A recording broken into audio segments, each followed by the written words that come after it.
টানা কয়েক দফা বাড়ার পর দেশে বাজারে কমলো এলপিজির দাম। ভোক্তা পর্যায়ে ৫৫ টাকা কমিয়ে ১২ কেজির এলপিজি সিলিন্ডারের দাম ১,৮৮৫ টাকা নির্ধারণ করা হয়েছে। মঙ্গলবার বিকেলে Bangladesh energy regulatory commission BERC এ ঘোষণা দেয়।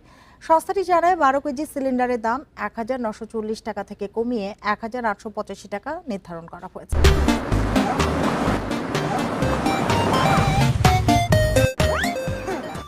এছাড়া যানবাহনে ব্যবহৃত অটো গ্যাস লিটার প্রতি ৮৯ টাকা ৫০ পয়সা থেকে কমিয়ে ৮৬ টাকা ৯৩ পয়সা নির্ধারণ করা হয়েছে। নতুন দাম মঙ্গলবার সন্ধ্যা ৬টার পর থেকে কার্যকর হবে।